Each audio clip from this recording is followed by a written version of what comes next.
سلام كمي تمسيوز خبركم تعزبتنا نلوم مشيت ساعة شعته استدالو زينا حيزنا قريبنا لنا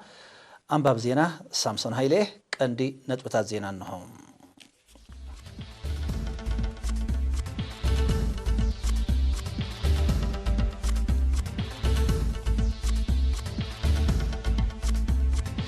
أبزوغاش باركا أب مبزحم قلصارن بقوع زر إذا تكوره عودة تتخايدوم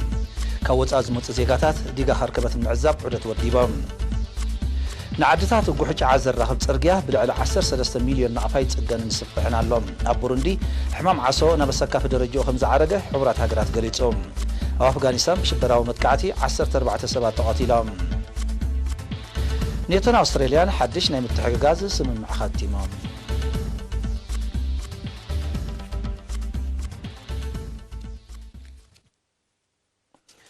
مرود زرئي مبزحن نبقعاتو زقبر قوتر محيالن نعينتن متأنن أتوت حارستوت بقوتات صلو رقاحيهم تمالي شدشتن حاسي أو كتما بارنتوس تخايده عودة تدمه بأندو نزع اللمينيروم وكيل إرينا كداو تولده نزل أخوت أبتاب ياسين صالح كعربايوم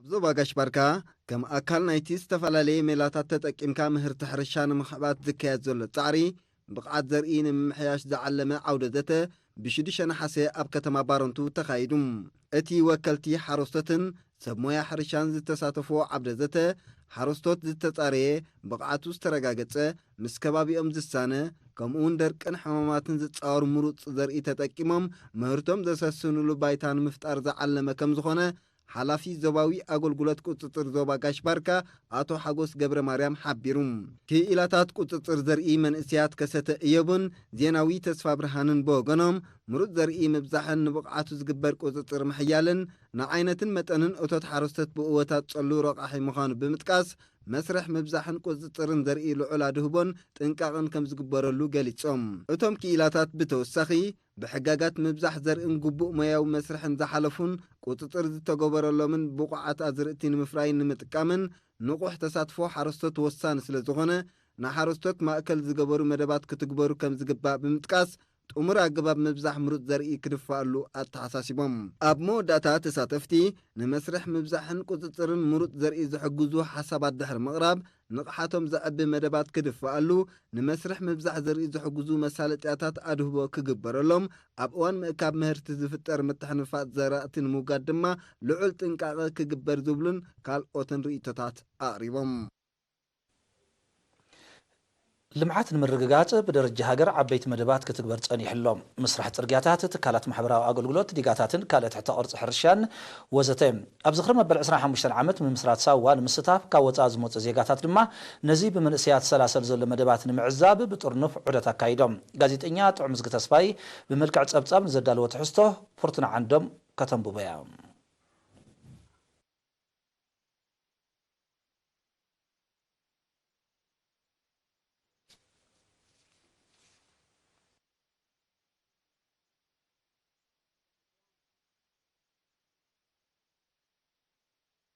حراي يقريتا خبركم تعزبتي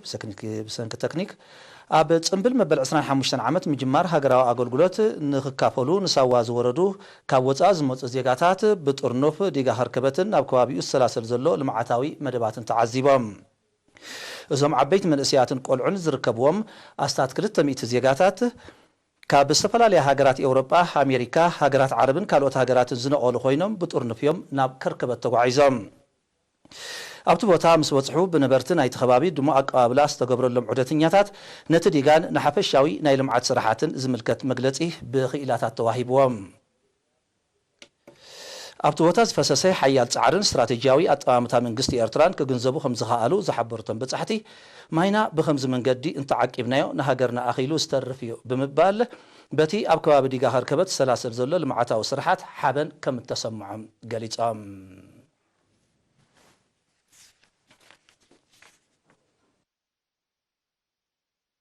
تقرينا زخبركم تعزبتي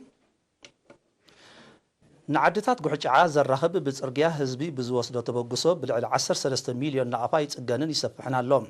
وكيل إرينا فيلمون محاري نزدالو زيناو تصبصاب دانايت قبر هيوت كتقربيا ኣብ ንዞባ ድባርዋ ኣብ ምምሕዳራት ከባቢ ክሳድ ዳዕሮ ገርጠጥን ዓድቀት ኹላን ንዝጥርነፍ 15 ዓድታት ዘገልግል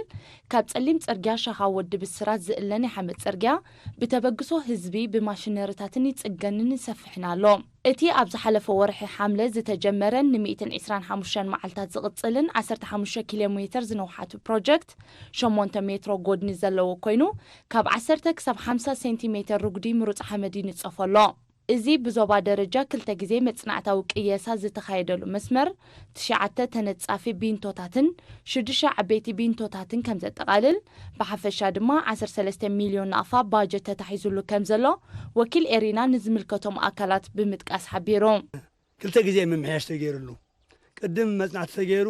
ኣብ 2017 ብኸባቢ ናይ 6 ሚልዮን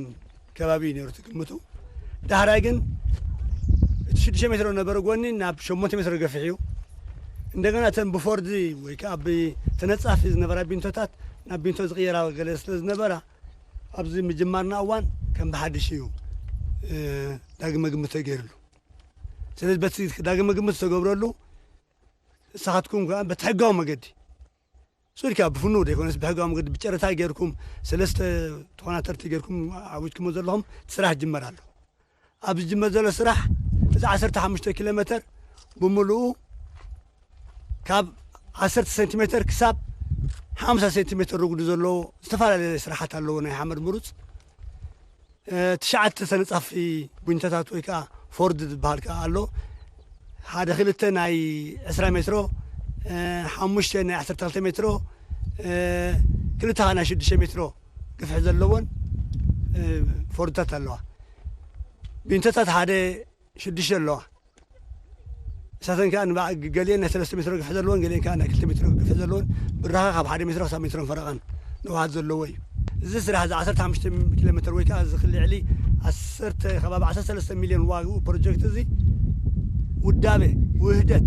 ተዳሃልይዎ ስራሕ ይግል ኣማሓዳርን ዞባ ድባርዋ ኣቶ ፍሮ ወንጌል ተኽለ ሃይማኖት ኣብቲ ቦታ ተረኺቡ ምስ ኣማሓደርትን ኣነባበርትን ከምኡውን ኮሚቴ ጽርግያ ጉሕጫ ኣብ ዝገበሮ ልዝብ ህዝቢ ነዚ ገዚፍ ወጻኢታት ዝሓትት ስራሕ ተግባራዊ ንምግባር ንዝወሰዶ ተበግሶ ብምምጓስ እቲ ዕማም ምክትታል ሃገራውያን ኩባንያታትን ምምሕዳር ዞባን ከም ዘይፍለዮ ኣረጋጊጹሎም ብመሰረቱ እዚ ጽርግያ እዚ መንግስቲ ጀሚርዎ ከም ዝነበረ ንፈልጥ ኢና ኣብ ዝሓለፈ ዓመታት ብድሕሪኡ ግን መንግስቲ ኣብቶም ቀንዲ ስትራቴጂካዊ ዝኾነ ጽርግያታት ብሓፈሹ ከበት ናይ ቁጠባ ሰረታት ክኾኑ ዝኽእሉ ኣተኪሩ ይሰርሕ ከም ዘሎ ከዓ ኩልና ንግንዘቦ እዩ ነዚ ብምግንዛብ ከኣስኹም ከም ህዝቢ ናይ ጉሕጭዓ ወከልቲ ኮንኩም መንግስቲ ኣብ ከምዚ ኩነታት ኣብ ዝዓበዩ ስትራቴጂካዊ ስራሓት ይሰርሕ ስለ ዘሎ ንሕና ከዓ ኣብ ጎኒ መንግስትና ኮንና ዘለና ንዋትን ሓሳብን ኣዋሂድና ነዚ ጽርግያ እዚ ንምንታይ ነዚ ትሕተ ቅርፂ እዚ ነይንሃንጾ ኢልኩም ምብጋስኩም እዚ ሰናይ ተበግሶ ስለ ዝኾነ ናይ ብሓቂ መስግነኩም እዚ ሰናይ ተበግሶ እዚ ናይ ብሓቂ ንዝሰፍሐ ህዝቢ ንብዙሓት ዓታት ዘጣምር ስለ ዝኾነ እዚ ከዓ ሕማቕ ኣገልግሎት ክህብ ስለ ዝጸንሐ ጽርግያ እዚ በቲ ዝግብኦ መልክዕ ክስራሕ ኩሉ ዘለኩም ንዋታዊ ዓቕሚ ኣዋሂድኩም ምብጋስኩም ናይ ብሓቂ ደስ ደብል እዩ ኣባላት ኮሚቴ ጽርግያ ብዝሃብዎ ርእይቶ እቲ ዝነበረ ጽርግያ በብግዚኡ ተባሕጊጉ ስለ እተበላሸወ ኣብ ንጥፈታት መጓዓዝያን ማሕበረ ቁጠባዊ ኣገልግሎትን ጸገም ክፈጥር ምጽንሑ ብምግላጽ እቲ ዝተጀመረ ዕማም ብስሉጥን ኣድማዕን ኣገባብ ንኽዛዘም ኣበርክቶ ህዝቢ ክዓዝዝ ተላብዮም ኮሚቴ ልምዓት ኮይና መራሕቲ እምበር ህዝቢ ብምሉእ ቆልዓ ሰበይቲ ኣቦ ኣደ ጉልበቱ ገንዘቡ ሞራሉ ተስፍኡ ኩሉ እንትኑ ካብ ህዝቢ ጉዕጫ ንጽበዮ ስለዚ ኣብዚ ክራማት ምጅማርና ዓብ ነገር እዩ ምክንያቱ ንቀውዒ ንብረቶም ነፍሶም ሰተት እናበሉ ብዘይ ጸገም ንከተማ ፍርያቶም ከምፁ ክበጽሖም ሰብ ኣዝዩ ፍናን ተበጊስና ስለ ዘለና ኣነ ሓደራ ዝብሎ ብገጠር ዘሎ ህዝቢ ጉዕጫ ኣብ ከተማ ዘሎ ህዝቢ ጉዕጫ ኣብ ወፃእ ዘሎ ህዝቢ ጉዕጫ ነዚ ምጅማር እዚ ሰናይ ምጅማር እዚ ውዕል ሕደር ከበለ እቲ ካብኡ ዝድለ ዘበል ኩሉ ክገብር ክውፈ ሓደራ ብል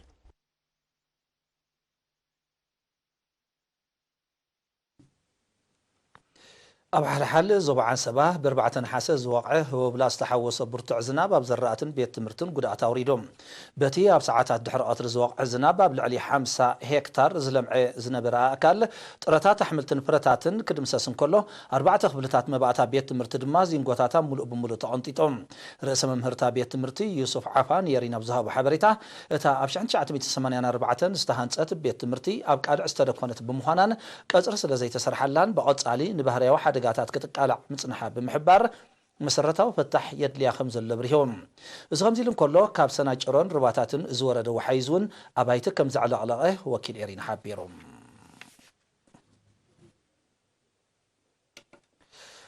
ክቡራት ተዓዘብትና ህጉራዊ ዜና ሒዝና ድሕሪ ዝሓፃር ትስዕብ መሰጋገሪት ክንምለሰኩም ኢና ምሳና ጽንሑ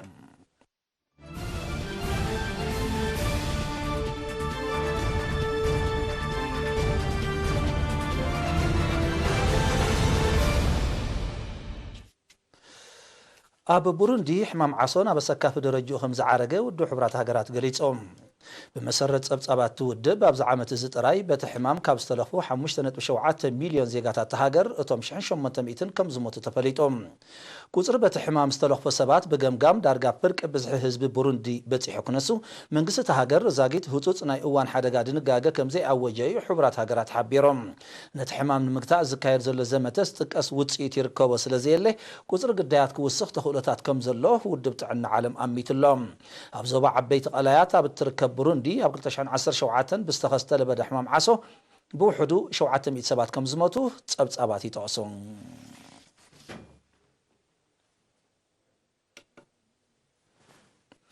ሎሚ 7 ነሓሰ ኣብ ርእሰ ከተማ ካቡል ኣፍጋኒስታን ብዝተኻየደ ሽበራዊ መጥቃዕቲ ቦምብ ብውሕዱ 14 ሰባት ከም ተቐትሉን ኣስታት 150 ከም ዝቆሰሉን ማዕከናት ዜና ገሊፀን እቲ መጥቃዕቲ ኣብ ጥቓ ነቑጣ ፖሊስ እኳ እንተተኻየደ ዝበዝሑ ግዳያት ግና ሰላማውያን ሰባት ምዃኖም መንግስታዊ ምንጭታት ተሃገር ሓቢሮም ሽበራዊ ዕጡቕ ሓይሊ ጣሊባን ናይቲ መጥቃዕቲ ሓላፍነት ወሲዱሎም ጣሊባን ሓድሽ መጥቃዕቲ ዘካይድ ዘሎ ቅልውላው ኣፍጋኒስታን ንምፍታሕ ምስ ኣሜሪካ ሻምናይ ዙርያ ርክብ ኣብ ቀጠር ኣብ ዘካይደሉ ዘሎ እዋን እዩ በዚ ድማ እዚ መጥቃዕቲ እዚ ነቲ ዝርርብ ኣብ ምልክት ሕቶ ዘእቱ ከም ዝኾነ ናይ ቀረባ ተዓዘብቲ ይገልጹ ኪዳን ሰሜን አትላንቲክ ኔቶ ምስ ጣሊባን ኣብ ስምምዕ ክብጻሕ ዝሓሸ ዕድል ተፈጢሩ ከም ዘሎ ብ6 ነሓሰ ምግላጹ ይርስዓን ይኹን እምበር እቲ ሽበራዊ ጉጅለ ዘካይዶ ዘሎ ተደጋጋሚ መጥቃዕትታት ንክውንነት ናይቲ ዘተ ኣብ ሓደጋ ዘእቱ ምዃኑ ተንተንቲ ይሕብሮም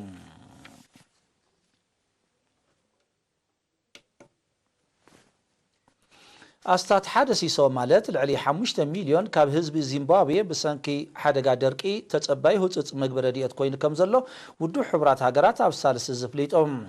ንምርድኦም ቁልጡፍ ስጉምቲ ምስ ዘይውሰድ ኣብ ገለ ከባቢታት ተሃገር ሰብኣዊ ቅልውላው ከይስዕብ እቲ ውድብ ተጠቂዖሎም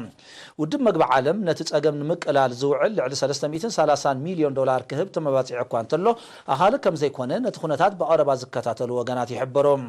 ኣብ መጀመርያ ናይዚ ዓመት እዚ ኣብ ዞባ ደቡባዊ አፍሪካ በሐፈሻ ዚምባብዌ ድማ ብፍላይ ዝተኸስተ ሓደጋ ህወብላዊ ማዕበል ኣብ ሰፊሕ ናይ ሕርሻ መሬት ንዝበቆለ ዝራእቲ ብምድምሳሱ ነቲ ጸገም መሊሱ ከም ዘጋደዶ እዩ ዝግለጽ በቲ ሓደጋ ሸሓት ዜጋታት ዚምባብዌ ሞዛምቢክን ማላውን ክሞትን ከለው ሚልዮናት ድማ ብዘይ መጽለሊ ከም ዝተረፉ ጸብጻባት ይጠቕሶም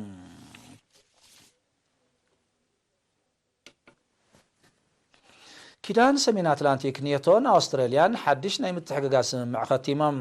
ዝርዝር ናይቲ ብ6 ነሓሰ ኣብ ከተማ ሲድኒ ዝተኸተመ ስምምዕ እኳ እንተዘይተሓበረ ንኣውስትራልያ ናብቲ ንኢራን ጸቕጠ ንምፍጣር ኣብ ወሽመጥ ዓረብ ዝቐውም ዘሎ ወተሃደራዊ ልፍንታዊ ሓይልን ምጽምባር ክኸውን ከም ዝኽእል ግምታት ኣሎ እንተኾነ ግና ሚኒስትር ምክልኻል ኣውስትራልያ ሊንዳ ሬይኖልድስ ሃገራ ናብቲ ልፍንትን ምጽምባር ከም ዘይትህወኽ ሓቢራ ብውሕዱ 60 ሃገራት ናብቲ ወተሃደራዊ ልፍንታዊ ሓይሊ ክጽምበራት ሓቲተን እኳ እንተለዋ ዝበዝሓ ግና ዛጊት ኣይተሓወሰኦን ዘለዋ ኢራን ወተሃደራዊ ውጥን ተግባራዊ እንተኾይኑ ኣብ ልዕሊያ ውግእ ካብ ምእዋጅ ፈልያ ከም ዘይትሪኦ ብምሕባር ኣብ ማያት ወሽመጥ ዓረብ ወተሃደራዊ ህላዊኣ ከም እትሐይል ኣጠንቂቓላ በዚ ድማ ጸጥታዊ ዘይምርግጋእቲ ማያዊ ኣካል ዝኸፈ ኣንፈት ክሕዝ ከም ዝኽእል ተንተንቲ እምቶም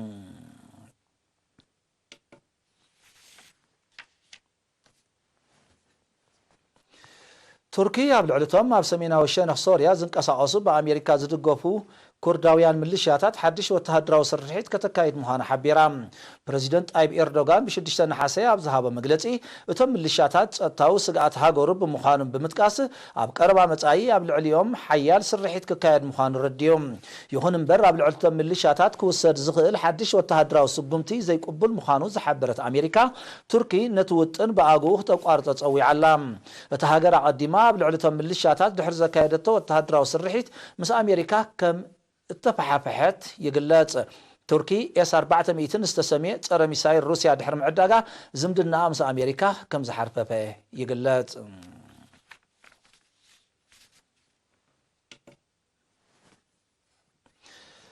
أب ماكل شنخ تشاينا زوقع زلو برتع زناب بزسعب على سبعون واتاون كسارات وريدوم بتي أبزوبا هو بيستخست بهريا وحدقا بوحدو 10 سلسة سباتكم زمتو زحبرو سمز تشاينا أو تحت أوتر بحفشا أبايت دما بهل لاي كبين عنوات كم زورة قريت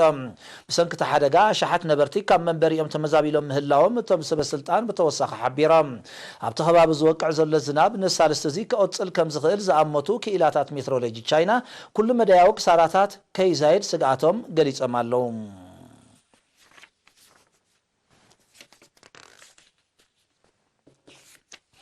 أمو داتا حدو كوبانيا مفرق إلكترونيكاوي أقحو جابان مرحي ألبو براريت ميكينا نفتنا قريبهم زاب سالست زين فتنا زقربت مرحي ألبو ميكينا أب 300 متر بالراخين نعستات حد دقيق كم زبرر تفليتهم اتفتنه من قصي جابان كبراز إلى مخاين كتعتاتو مديبون زلوتن كون مقبار وتاوي أنفت مخاني زقلات اتمنقستي كابل تشعر 13 ندحر زبرا مكاين بوقع كتعتاتو مدب كم زلو أقدمو حبيريهم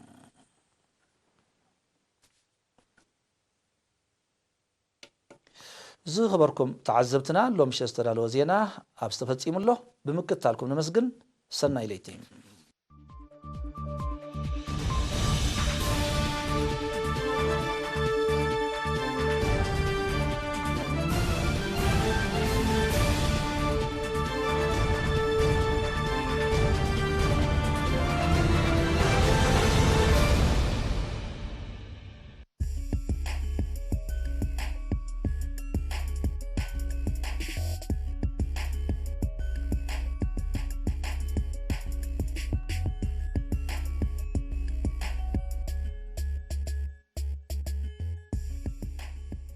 سلام زي خبركم تعذبتين لهم ربع استرالو على توزينا سبورت انهم مرهاو قدوس زي ساتفو زولو تور بولوني تمالي بمقنيات دنگتاو عرفت تقرار ماي لوتو سودال بيلجماوي بجورج بهدو ناي ودر منفاس قصيلوم عدالوتن ودبتن زور الدر تقرار ماي لوتو سودال بيلجماوي بجورج ابسال ساي مدرخ بزقاطم مقدات هيوتو بمحلافام نتنا 173 كيلومتر نا 133 كحصرون كلو تودر دما بهد اجميرو بهد اتزازيمم ابو صيد كا زخونس تمزغبه ነገር የለን ተቀዳደምቲ ሎሚ ያብ 50 መድረክ ግን ስርዑ ድሮም ቅጽልዮም እዛ ናይ ሎም ውድድር 3 ነጥብ ይዘው ህብ ዓቀበታት ስለዘለዋ አቡ ጽይድ ተቀዳደምቲ ለውጥ ክራየላ ተጽቢት ይግበር ኤርትራዊ አትሌት ፔትሮ ማሞ ኣብ ስዊዘርላንድ ኣብስተኻይደ ናይ ጉያ ጎቦ ውድድር ቀዳማይ ተርታሒዞም ኣብዚ ሓያል ተወዳደርነት ዝተራይ ውድድር ፔትሮ ታዮን ዲክሰስ ንዝስሙ ውድድር ብሓደ ሰዓት 8:41 ካልኢትን ተዓዊትሎም ዝያዳ ካልኦት ኣትሌታት ጸብለል ብምባል ብዘርኣዮ ብቕዓት ድማ ኣድናቆት ኣትሪፉሎም እንግሊዛዊት ክለብ ቶተንሃም ካፋል ኢጣልያዊ ጁቬንቱስ ኣርጀንቲናዊ ዲያባላን ምግዛእ ከም ዝተሰማምዐት ተቃሊሖም ኣብዚ ቅንያት ኣብ ልዕሊ ዲያባላስ ዝለዓለ ተገዳስነት ተሕዲራ ዝቐነየት ማንቸስተር ዩናይትድ እኳ እንተኾነት ዲያባላ ንሶምን 350,000 ፓውንድ ደሞዝ ብምጥላቡ እቲ መስርሕ ኣብ ሓደ መፈጸምታ ክበፅሕ ኣይከኣለን ነዚ መስርሕ እዚ ብቐረባ ክትከታተሎ ዝጸንሐ ቶተንሃምን ኣሰልጣኒ ማውሪሲዮ ፖቾቲኖን ድማ ድሒሮም ናብ ዕዳጋ ብምእታው እቲ መስርሕ ብ67 ሚልዮን ፓውንድ ማለት 75 ሚልዮን ዩሮ ኣብ ፍጻመ ክበፅሕ ምስ ጁቬንቱስ ኣብ ምርድዳእ ከም ዝበፅሑ ይንገር ኣሎ ኣብዚ መስርሕ እዚ ኣርጀንቲናዊ ኣሰልጣኒ ቶተንሃም ማውሪሲዮ ፖቾቲኖ ልዑል ተራ ከም ዝተጻወተ ይግለጽ ቶተንሃም ምስ ጁቬንቱስ ኣብ ምርዳ በፂሓ እኳ እንተላ ኣብ ጉዳይ ደሞዝ ግን ምስ ዲያባላን ወኪሉን ገና ከቢድ ዝርብ ይጽበያ ከም ዘሎ ተንተንቲ ይገልጾም ምስ ተጻዋታይ ቅርበት ዘለዎም ወገናት ከም ዝገልጽዎ ዲያባላን ሶሙን ክሳብ 300,000 ፓውንድ ክኽፈል ክጠልብ እዮም ቶተንሃም ኣብቲ መጠን ደሞዝ እንተዳ ተሰማሚዓ ድማ ተካፋሊ ነቲ 250,000 ፓውንድ ሶሙናዊ ደሞዝ ዝኽፈል ሓለቓ ጋንታ ሃሪኬን ሰጊሩ ቀዳማይ ዝበዝሐ ደሞዝ ዝኽፈል ተጻዋታይ ቶተንሃም ክኸውን እዮም እዚ መስርሕ እዚ ኣብ ፍጻመ እንተዳ በፂሑ ጁቬንቱስ በቲ እትረኽቦ መጠን ገንዘብ ንኣጥቃዒ ማንቸስተር ዩናይትድ ሮሜሉ ሉካኩ ክትገዝእ ዘሎ ሓሳባ ቶተንሃም ነዚ ውድ 25 ዓመታት ከፋፋሊ በተቀዲሙ ዝተጠቅሰ መጠን ገንዘብ ናብ ከተማ ለንደን እንተዳጊዒዛቶም ዲያባላት ብዝለዓለ መጠን ገንዘብ ዝተገዘአ ተጻዋታይ ቶተንሃም ክኸውን እዩ ምስ ምምጻ ክርስቲያኖ ሮናልዶ ናብ ጁቬንቱስ አገዳስነቱ ዝጎደለ ዲያባላ ብዝሓለፈ ዓመተ ስፖርት 10 ሸቶታት ጥራዩ ኣቁፂሮም ቶተንሃም ኣብዚ ክረምቲ እዚ ክብረ ወሰን ምስጋር ተጻወተታ ክለብ ብምስባር ንፈረንሳዊ ታንጉይን ዶምበለ 35 ሚልዮን ፓውንድ ከፊላ ካብ ሊዮን ከም ዝገዛእቶ ይዝከር እዚ ከምዚ ኢሉ እንከሎ ካብ ዜና ምስጋር ተጻወቲ ቶተንሃም ከይወፃና እታ ክለብ ነቲ ብልቃሕ ናብ ዝኾነት ጋንታ ክኸይድ ብወናኒት ክለቡ ባርሴሎና ዝተሓበሮ ብራዚላዊ ኮቲኖ ንምውናን ትቀዳደም ከም ዘላ ተገሊጾም እዚ ተጻዋታይ ጋንቱ ናብ ዝደለያ ክለብ ክኸይድ ከም ዝኽእል ክምስ ሓበረቶም ኣተኩሮ ሙሉእ ብሙሉእ ናብ ፀዋታታት ፕሪምየር ሊግ ኮይኑ ከም ዘሎ ቀረብቱ ይሕብሮም ቶተንሃም ነቲ ኣባጋም ዝዛም ውዕል ዝርከብ ኣካፋልያ ክርስቲያን ኤሪክሰን ኣብ ዝኾነ እዋን ክትከስራ ከም እትኽእል ብምግማት ድማ ንኮቲኖ መተካቱ ክኸውን ሓርያቱ ዘላ መስርሕ ምስጋር ተጻወቲ ክለባት እንግሊዝ ክዕጾ ትሕቲ 48 ሰዓታት ተሪፎ ስለ ዘሎ ቶተንሃም እዚ ናይ ኮቲኖ ጉዳይ እንተዘይሰሊጥዋ ንብሩኖ ፈርናንደዝ ካብ ስፖርቲንግ ሊዝበን ወይ ድማ ጂዮቫኒ ሌኬልሶ ካብ ሪያል ቤትስ ከተፈርም ይድልየታ እንግሊዛዊት ናይ ቻምፒዮንሺፕ ጋንታ ደርቢ ንኣጥቃዒ ማንቸስተር ዩናይትድ ዝነበረ ዋይን ሩኒ ከም ተጻዋታይን ተሓጋጋዛ ኣሰልጣንን ኮይኑ ከኣልያ ኣፈሪማቶም ሮኒ ኣብ ሰሙን 100,000 ፓውንድ እናተኸፍለ ክሰልጥን ክትጻወትን እዩ ምስታ በፍራንክ ላምፓርድ ትምራሕ ዝነበረት ጋንታ ተሰማሚዑ ዘሎ በዚ መጠን ደሞዝ ድማ ኣብ ቻምፒዮንሺፕ ዝበዝሐ ደሞዝ ዝኽፈል ተጻዋታይ ክኸውን እዩ ዝበዝሐ መዝጋብ ሸቶ ሃገራዊት ጋንታ እንግሊዝ ብምዃን ዝመርሕ ዘሎ ሮኒ ኣብ ዝሓለፈ 2 ዓመታት ኣብ ሕብራት መንግስታት ኣሜሪካ ብማልያ ዲሲ ዩናይትድ ክጻወት ጸኒሑ ሮኒ ኣብ ደርቢ ዋላ እኳ ተቐዳማይ ዕማሙ ከም ተጻዋታይ ምስላፍ እንተኾነ ኣብ ትሕቲ ኣሰልጣኒ ፊሊፕ ኮኮ ብምዃን እውን ከም ተሓጋጋዚ ክሰርሕ እዩ ሮኒ ኣብ ዝሓዳስ ጋንቱ ቁጥሪ 32 ማልያ ክለብስ ምዃኑ ተገሊጹ ዘሎ ዓመታዊ ኣታው ሩኒ ኣብዛ ክለብ 2.8 ሚልዮን ፓውንድ ክኸውን ምዃኑ ይሕበር እኳ እንተሎ እዚ መጠን ገንዘብ እዚ ምስ ተወሳኺ መቕሽሽን ናይ ምውዕዋዕ ኣታውን ክሳብ 8 ሚልዮን ፓውንድ ክበጽሕ ከም ዝኽእል ተገሊጾም ድሕሪ ናይ ምፍራም መስርሕ ሩኒ ኣብ ዝሃቦ መግለጺ ኣብ ዲሲ ዩናይትድ እንከለኹ ንዓይኒ ምውናን ባህግን ዝገለጻ ክለባት ኣዝየን ብዙሓት እየን ኣነ ድማ ንብዙሕ ነገራት ኣብ ግምት ብምእታወ ንደርቢ መሪጸ ናብ እንግሊዝ ተመሊሰ ክጻወት ምኻል እቲ ዝዓበየ ነገር ክኸውን እንከሎ ኣብ ደርቢ ኣብ ትሕቲ ፊሊፕ ኮኩ ብዙሕ ነገራት ክመሃር ምዃኑ እውን ተወሳኺ ረብሓ ይኽብል ተዛሪቦም በአሰልጣኒ አሌክስ ፈርጉሰንን ሉዊስ ቫንጋለን ኣመና ከም ዝተጸልወ ዝግለጽ ሩኒ ካብ ዝሓለፈ ቀረባ ዓመታት ጀሚሩ ናይ ምስልጣን ሰርቲፊኬት ንመሓስ ክሰርሕ ይጸኒሖም ዲሲ ዩናይትድ ከም ቅያርቲ ናብ ደርቢ ዝተሰጋገረን ኣብ ወርሓት ጥሪ ድማ ዝገድፋን ሩኒ ንዕንታ ናብ እንግሊዛዊት አርሰናል ሊኢኻ ንጀርመናዊ መስት ኦዚል ንምፍራም ትበግሶታት ኣብ ምውሳድ ትርከብ ኣብዚ እዋን እዚ ኦዚል ዝኽፈሎ ዘሎ ክሳብ 350,000 ፓውንድ ዝበጽሕ ሰሙናዊ ደሞዝ ድማ እቲ ዝለዓለ ብድሆ ነዛ ኣሜሪካዊት ጋንታ ክኾና ከም ዝኽእል ተንተንቲ ይሕብሮም ክቡራት ተዓዘብቲ ዕለታዊ ዜና ስፖርት ኣብ ዝተፈጺሙሎም